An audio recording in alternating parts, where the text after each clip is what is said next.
Hello guys, welcome back sa ating channel. Mayroon lang po akong share sa inyo about dito sa M7CL na digital mixer. At mayroon po tayo ditong stage box na tatlo.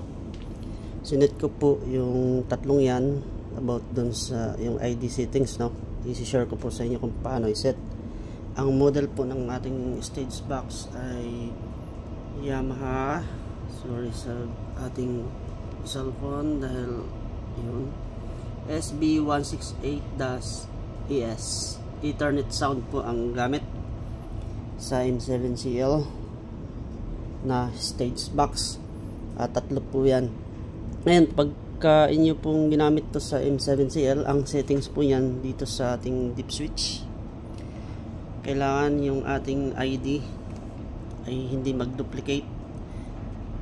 ID1, ID2 at saka ID3. Kung gagamit po kayo ng tatlo, nakalagay naman ang settings po niya ng ID po ninyo. Yung unang switch po dito na, sorry sa video talaga blurred, yung 1, 2, 3, 4, yan po yung ID settings niya. Since ito yung gagamitin kong ID na number 1, ay isi-switch on ko yung number 1 nakababa. Tapos yung sumunod naman, yung ID 2 ay naka number 2 din. Yung ID 3 ay dapat naka ID 3 din, yung switch niya, no? Nakababa yung 3. The rest ay nakataas. Ito naman yung sa dulo, no? Dito tayo sa dulo, balik tayo sa 1. ID 1 naka-on, tapos yung 7 ay naka-on. Dito naman sa ID 2, yung switch 2 ay naka-on, yung 7 ay naka-on. So 1 at saka 2 ay naka-on yung 7. Pagdating dito sa 3, iba. Yung ID 3 natin ay naka-on, I mean yung switch naka-on, pero yung dulo naka-on, yung 7 naka-off. Ito kasi yung para sa device, no? Yung 8 ay para sa M7CL. Ayan siya. Ito yun na yung pinaka final. Kasi kung hindi naka-on yung 8, hindi niya madidetect itong ating stage box ng M7CL. Hindi niya madidetect yan. Kaya kailangan yung 8 ay naka-on para sa device. Ngayon, kung gagamit kayo ng isang stage box lang, ang i-on nyo lang po dyan ay 1 at saka 8. Ngayon, kung gagamit kayo ng dalawang stage box, i-on nyo lang yung number 1 at saka 7, tapos pagdating dito 2 at saka 8. Hindi kailangan ho laging nandyan yung 8, hindi pwedeng wala. Ngayon, titingnan natin dito nyo makikita po yan, setup, tapos stage box. Ayan na siya. Ito na yung ating Ethernet sound, no? Yung AS, yung tatlo, ID1, ID2, ID3. Ayan na po. Pwede na yung makontrol yan. Okay, tapos sa patching naman, madali lang. Pag sa patching, punta lang kayo sa setup. Ito, setup. Tapos like for example, output port. Nakalagay naman dyan kung ano yung output natin. Ito, ES1, ES2. Dito nakalagay din dyan. Pati yung slot omni out. Yung omni out naman, doon yan sa backside ng ating mixer, no? Ng M7CL. Madali lang siya. Ayan lang. I-explore nyo lang. Tapos sa input naman, madali lang. Pindutin ko lang itong button na to. Tapos dito tayo, or pwede kayo mag-select sa select.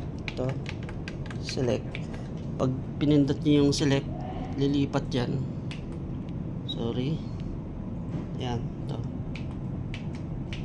Yan. Nangyari sa 1. Nag-input ako sa 1 ng AS, no? Ito may signal na ako. AS. Pero pwede yung palitan yan. Kung gusto yung sa built-in ng M7CL, meron tayong 8 input. Pili lang kayo dyan. Since ang gagamitin ko ay Ethernet sound, dito ako sa Ethernet, meron akong signal sa 1 at ito na yung ating 1. Meron na siyang sound, no? Okay, palitan ko lang yung music. Pinalitan ko lang yung music kasi baka maka-copyright tayo.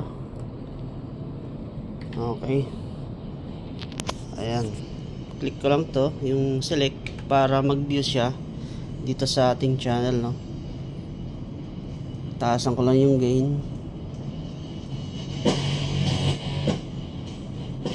Ayan, nagluluko yung aking teka lang guys, no? Naglulus. Wow.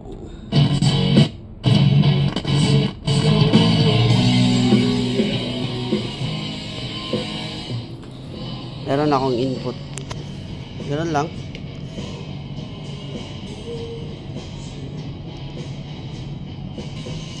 Dito sa output naman, madali lang i-configure yan. Punta lang kayo sa setup, output. Ito pong ES1 to 8, 9 to 16, at saka 17 to 24. Ayan po yung output ng kada stage box natin, no? Yung halimbawa ito 1 to 8, ito na yung ID number 1 na sinet natin kanina. May output po siya hanggang 8. Pwede nyo yung i-set yan kung anong pagkaganahan yung output. Halimbawa sa output 1, yan, nakalagay ako mix 1. Pwede kong gawing stereo to, yung mix 1 na yan. Meron namang selection yan, ayan, pili lang kayo. Halimbawa ito, ayan, yun na yung output ko sa pinaka 1 to 8 na stereo. Ayan siya. Tapos dito naman sa halimbawa ES9, dito po wag kayong malito, yung ES1 yan yung output 1, tapos output 2, output 3, output 4, 5, 6, 7, and 8. Yan po yung output. Ngayon, kung dito naman sa ES9, magsisilik ako, gawin ko siyang mix 1, pwede. Ayan. So, ganoon lang kasimple guys, no? Napakadali. Balik ko lang to sa mix 1. Ayan.